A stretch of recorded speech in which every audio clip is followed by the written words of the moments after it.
Hi, everybody. This is Gary Dean with Sentiment Timing, and this is our free video report for Thursday, July 27th, 2017. So, I actually got the work done earlier than I expected for the marketing stuff. So, I'm going to put out a quick one because there's a lot that's been going on, and we have some pretty important things that are going to be taking place probably within the next very near future. How about that? I think that's the best way to put it. So let's get started. For the newcomers, which we've had a lot, basically what we do as sentiment timing is we try to predict what is going to be taking place on short-term reversals in the market, and we do that with the time period, and that's with Woody's trend duration analysis. So it predicts when things should be either getting bullish or bearish, and are usually weeks in advance.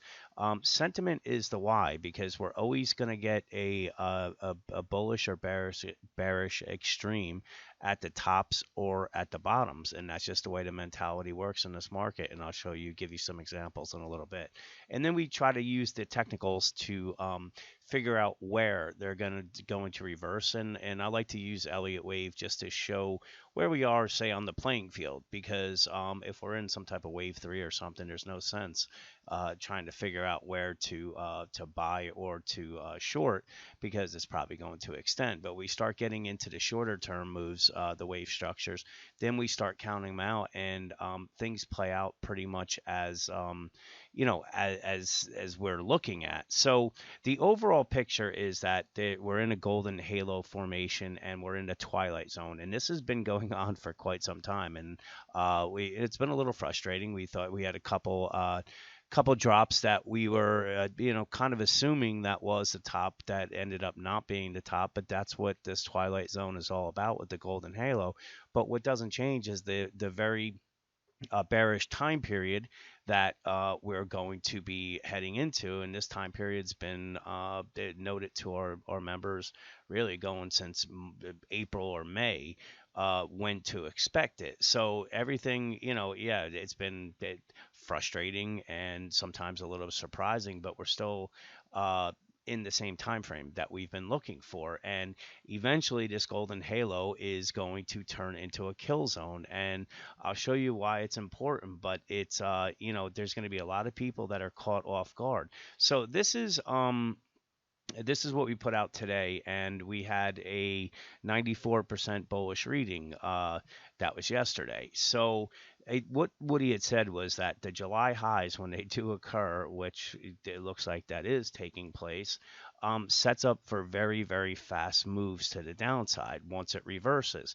And I'm going to show you in the in the charts and stuff on why things are getting very close to it. But one thing that he had said is two related markets that he thought might become the triggers is the forex and rate rise could become viral negatives for the equity culture. So we're now starting to see reasons why things could start to turn. Now, this is just what I put in the technical end of things, is that we're in the final wave fives of fives, and we're in the motion. And what I had said was that more and more people are becoming convinced that this market's never going to go down. And I know that from emails. Even when I do these videos, a lot of people find it necessary to send emails on, telling me when they think the market's going to go down. And, a lot of people are just throwing out the dates and stuff that I makes absolutely no sense to me. For example, April of next year and stuff. I mean, how can anybody look out that far? And maybe that will be an exact top for a bigger decline, but are we going to have two, three, four, 500 point declines here and there going into before we make that top? We concentrate on those. We don't care about the big picture. We want to look for the moves when the S&P is going to move 100, 200, and in some cases 3, 4, and 500 points. Those are the moves we're looking for. But we're also going to find the short term, just say dynamics that are playing out, and we try to relay that to the members. So do we have, what I was saying was, we have the five waves, and that we're just seeing more and more people that are convinced that the market's not going to go down.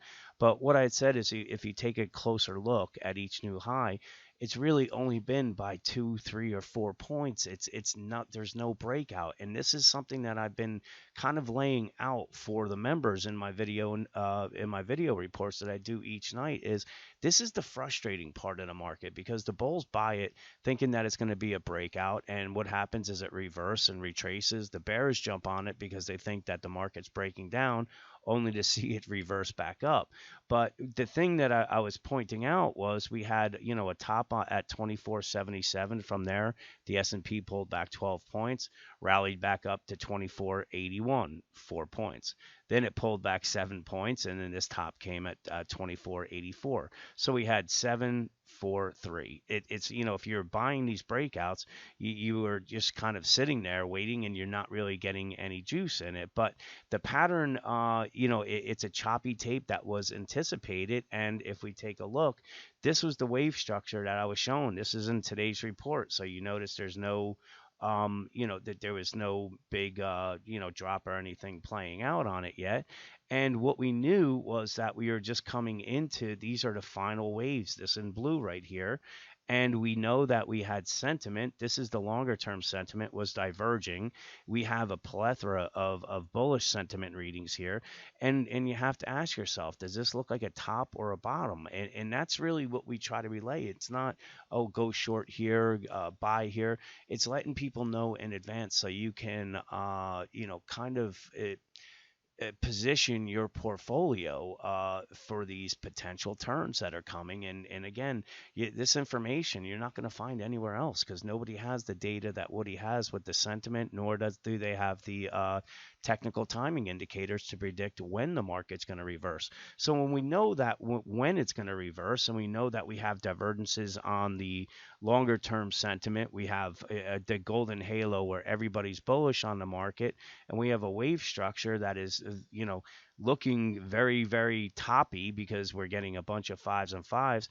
We know everybody's euphoric up here. Nobody thinks the market's going down. And this is where your institutions are selling up here, because when it starts dropping and everybody's buying the dip, and then all of a sudden everything gets broken and they panic and start selling, this is when your institutions start buying. So we try to position, give our subs the way to position themselves like institutions do. And we know this is the way institutions do it because a lot of them actually use Woody's institutional newsletter that he writes. So let's just go to the regular charts. And again, I want to just point out real quick, this was the wave structure that we had on it. And if I go to the S&P right here, this is what happened. We made that fifth wave, and from the top, which I gave a number in the morning was 2484, we saw a 24-point reversal. It only closed down 2 points, but remember, I sent out that on last Wednesday or the 19th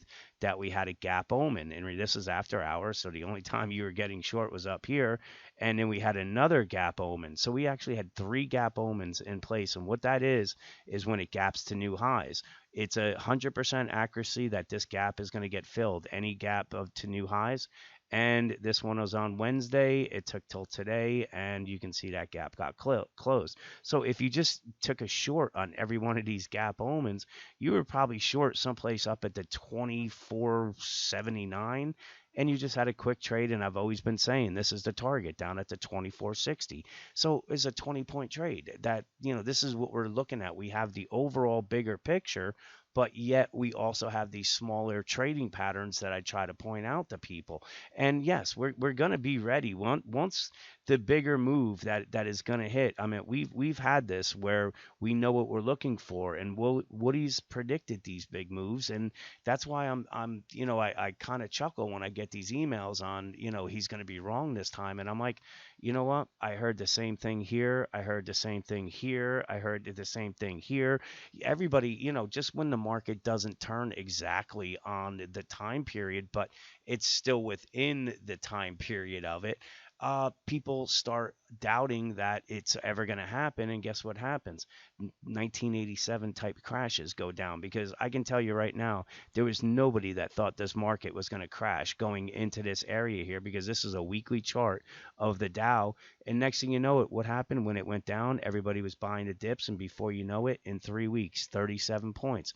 Well, this is what's setting up here, and that's why you need to know, where what the important sentiment numbers are, because if everybody's bearish on the market in sometime in the August period, when we were expecting the negativity, we're probably not going to crash. But the thing is that what we know, that it's still going to be pending on it, maybe not a crash, but just a larger drop. So knowing where sentiment is, and also having somebody at your side that's been doing this for 40 years, has most of the largest financial institutions in the world relying on his sentiment as well as his timing indicators. That's why I want at my back when I'm doing this. So anyway, let's get back to this. Gap Bowman, we have the 5 waves up. We're in this reverse symmetrical triangle. This is a fractal pattern I'm following. So guess what? If we make a new high, this isn't going to be unexpected. I've been showing this pattern for a while. If you notice, this last move up is this right here. Drop down. Here's your drop. We already rallied back a lot of what we lost on it. Next move should be back down again, and then there's a chance that we're going to come back up. But look at this, is the reverse symmetrical triangle. If it hits it again, the next time it's coming down is back down to this bottom of the reverse symmetrical triangle, and that's going to be someplace down at the 2380, which is a 100-point move. And you know what? If I can make 10 points on the spiders on options, I'll be more than happy to do something like that. So right now things are very, very dangerous, because we have the daily wave structure that's looking for a top, and if we go from there, this is the bigger one for the weekly that's looking for a drop that could take the S&P as low as 1700 in this area and still be bullish. So I'm not saying we're entering a bear market. This wave 4 could come down here, still be bullish, and have a wave 5 up. But if you don't know when these turns are coming, what's going to happen is you're going to get caught buying the dip, just like they did back here, buying the dip, and next thing you know it, half your portfolio's gone in 3 weeks. And that's really the biggest, the reason why you want to know what Woody is talking about, because he's been doing it. He traded through this 1987 crash and predicted that this was happening, and I haven't heard him ever it kind of use that as an example, except for this round right here, where he threw it out and says it's kind of reminding him of it. So we have, a lot of things are coming up right now, and like I said, we have wave structures that are very dangerous. And if you're long, be careful. If you're short, be patient. They're probably still going to try and jerk you around, but I believe we're closer to a top than a bottom. And with that, have a great night, and I will try to get one out next week. I'm not 100% sure I will, but if not, have a great weekend.